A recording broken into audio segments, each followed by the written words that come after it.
여기까지 간사를 맡은 박한대 의원입니다. 오늘 국민의힘은 사전에 어떠한 협의도 없이 일방적으로 청문보고서 채택을 위한 심사를 거부했습니다. 5월 6일과 7일 이틀 동안 심도 있는 정책 검증과 도덕성 검증을 치러왔는데요. 특히 오늘은 인사청문 기간인 21대가 되는 마지막 날입니다. 그래서 저희 민주당의 국무총리 인사청문 특위들은 이에 대한 우리의 의견을 밝히고자 합니다. 함께한 의원들을 소개하도록 하겠습니다. 강선우 의원 함께했습니다. 김병주 의원입니다. 김윤덕 의원입니다. 민병덕 의원입니다. 허용교 의원입니다. 오기형 의원입니다. 박재호 의원입니다. 성명서를 낭독하겠습니다. 성명서. 김부겸 국무총리 후보자에 대한 청문 보고서는 지체 없이 통과돼야 한다. 김부겸 국무총리 후보자에 대한 국회 인사청문회가 지난 6일, 7일 이틀에 걸쳐 실시되었습니다. 이틀간 국정 전반에 대한 정책 검증과 증인 참고인 신문을 통해 국무총리로서 도덕성과 능력, 자질을 충분히 검증했습니다. 그러나 더불어민주당의 협치를 위한 최선의 노력과 양보에도 불구하고 국민의힘이 일방적으로 청문 보고서 채택을 위한 회의를 거부했습니다. 국정 공백을 운운하며 총리 공석을 비난했던 국민의힘이 이제는 명백한 이유 없이 임명 동의안 심사 경과 보고서 채택을 미루고 국정 공백을 조장하고 있습니다. 후보자의 인격과 인권까지 심각하게 훼손하는 근거 없는 의혹을 되풀이하면서 국민의 눈살을 찌푸리게 했습니다. 국민의힘이 여전히 과거의 습관적 발목 잡기로 국민을 실망시키고 있습니다. 근거도 없이 유능한 후보자의 발목을 잡는 행태는 법과 상식에 반하고 민주주의와 인권을 파괴하는 위험한 태도입니다. 자당의 정치적 목적을 위해 다른 사안과 연계시키는 것 또한 국민은 결코 좌시하지 않는 것입니다. 보고서 채택 거부라는 정치적 결론을 내놓고 시간을 끌려는 의도라면 그 책임은 분명히 국민의 힘이라는 것을 밝힙니다. 김부겸 총리 후보자는 4선의 국회의원이자 문재인 정부의 초대 행정안전부 장관을 수행한 국정 운영의 프로답게 부동산과 백신 등 국정 전반에 대한 후보자의 역량을 보였습니다. 지역주의를 타파하는 데 앞장섰고 장관 시절에는 누구보다 현장으로 먼저 달려가는 모습을 보여주었습니다. 공직에 헌신하겠다는 의지 또한 확인되었습니다. 중재와 타협을 믿는 리더, 갈등과 분열을 통합하고 앞으로 나아가야 할 지금 김부겸 후보자야말로 풍부한 경륜과 식견을 갖춘 대한민국에 필요한 국무총리직의 적임자입니다. 국민의힘은 올바른 판단과 정확한 결정으로 인사청문 보고서 채택과 국무총리 김부겸 후보자 임명 동의의 인준 절차에 나서주시길 바랍니다. 2021년 5월 10일 더불어민주당 국무총리 후보자 인청 특위 일동. 자, 다음에는 함께한 우리 의원님들의 여기서 의견들을 제시하도록 하겠습니다. 자, 먼저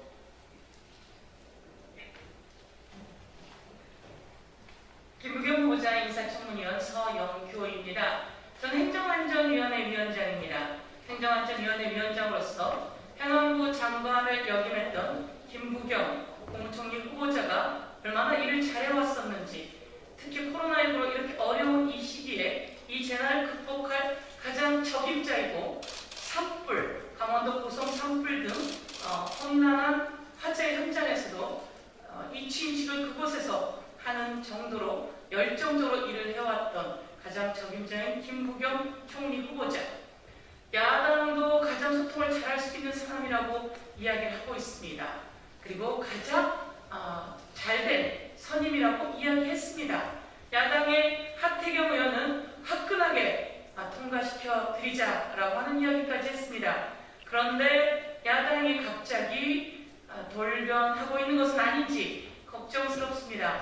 선거에 승리하고 그 승리의 취함에 따라 국정까지 발목 잡으려고 한다면 국민이 심판할 것이다. 이렇게 말씀드리겠습니다.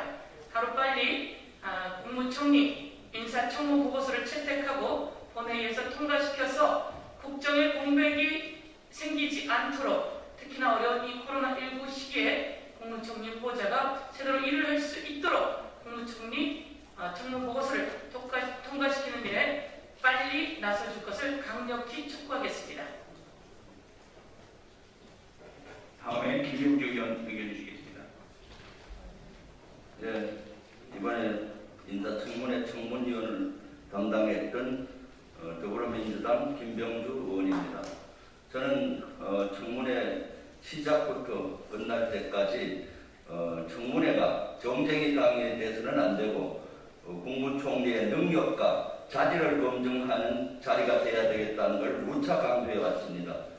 국민의힘은 청문회 중간중간에도 청문회를 정쟁의 단임으로 몰고 갔습니다. 하지만 우리 더불어민주당 의원들이 충분히 양보를 해서 많은 참고인과 증인까지 배석시키면서 고강도 검증을 이틀 동안 했습니다. 검증 결과 김부겸 국무총리 후보자는 충분한 능력과 자질이 있는 것으로 판정이 됐습니다.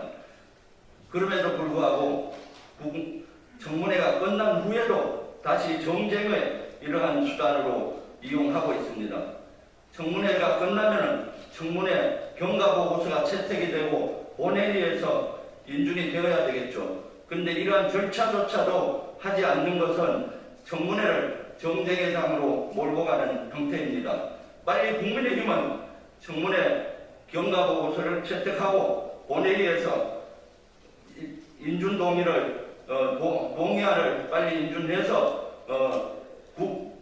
국정에 공백이 없도록 해야 되겠습니다. 지금은 코로나19와 같은 전쟁으로 우리 국민이 아주 어렵고 힘든 시기입니다. 이럴 때 행정 전반을 관장하는 국무총리가 빨리 임명이 되어서 제자리를 잡고 코로나를 극복하면서 민생 문제 또 여러 문제를 해결해야 된다고 생각합니다. 다시 한번 국민의힘에게 간곡히 요청합니다. 청문회는 청문회 목적에 맞게 해야지 정쟁의 당으로 가서는 안 되겠습니다. 감사합니다.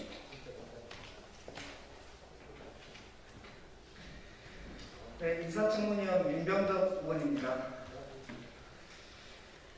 저희 국민들의 삶이 코로나로 어렵습니다. 코로나를 극복하기 위해서 방역과 백신과 그 과정에서 힘든 코로나 경제적 지원 이 세 가지가 반드시 필요합니다. 이 세 가지를 하기 위해서 국민들의 참여가 필수적이지만 그렇지만 더 중요한 것은 정부의 노력이라고 할 수 있습니다. 정부의 노력을 위해서 총리의 인준은 시급히 결정되어야 됩니다. 우리는 위기를 기회로 만들어온 저력이 있습니다. 그 저력에는 국민의 힘과 국민의 참여와 그리고 정부의 노력이 필요합니다.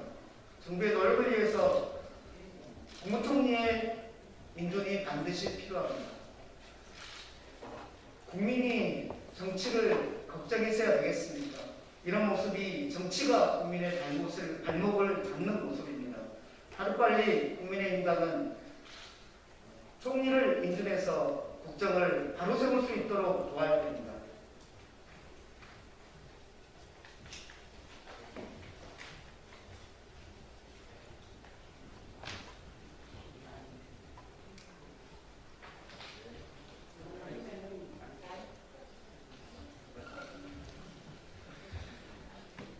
고경원입니다. 인사청문회 과정에 관한 간단한 소회를 좀 말씀드리겠습니다. 인사청문회의 20일 동안의 기간 중에서 원래 지난주 월요일에 회의를 할 것이냐 이런 아이디어 의견도 있었지만 충분히 서로 간에 협의해서 국민의힘 측에 그 위원님들의 요구를 받아들여서 목금으로 해서 이틀에 걸쳐서 그리고 약 20여 명 이상의 증인과 참고인들의 참석하에 검증의 과정을 거쳤습니다. 그리고 지난주 금요일 인사청문회 증인신문 내지 토론 질의를 마친 다음에 오늘 오후 2시에 4차 회의를 통해서 인사청문 보고서 채택 여부를 하기로 합의를 본 상황입니다. 그 뒤로 이틀 동안에 어떤 새로운 상황이 발생하는 거라고 보지는 않는데 오늘 일반적으로 인사청문회 회의 자체를 거부하는 것에 대해서는 대단히 유감이다, 대단히 정쟁적이다 이렇게 보지 않을 수 없습니다. 또 하나는 오전부터 이런저런 말씀들이 있는데 인사청문회 과정 속에서 후보자의 어떤 부동산이나 몇 가지 정책적 능력에 대한 것들이 부족하다든지 또는 라임 사건 이야기를 하는데 실제 인사청문회 과정 속에서 국민들과 함께 검증을 했습니다. 그리고 소신과 시각들을 확인을 했습니다. 그 속에 어떤 하자가 있었다라는 지적들 저희는 없다고 이렇게 일을 하고 있습니다. 라임 관련해서 여전히 의혹 부풀리기 또는 이제 딱지 붙이기를 하는 경향이 높지는 않습니다. 그러나 인사청문 과정에서 어떤 의혹을 주장했다고 해서 그게 의혹이 현실이 되는 건 아니지 않습니까? 의혹만 하다가 끝났지 않습니까? 예, 특혜라고 이야기하는 것들 중에 수임료, 판매 수수료, 그 다른 펀드와 관련해서 이 여러 가지 과정적으로 해명이 다 됐습니다. 그리고 실제 수많은 수천 명의 피해자들이 있는데 그 사건 중에 대다수가 이야기하시다시피 사기 사건 내지는 자본시장 사건 위반 사건으로서 그 라임 자산운용사 쪽에서 피해자들에게 피해를 입힌 그런 걸로서 지금 재판이 진행되고 있고 그런 과정이 있었지 않습니까?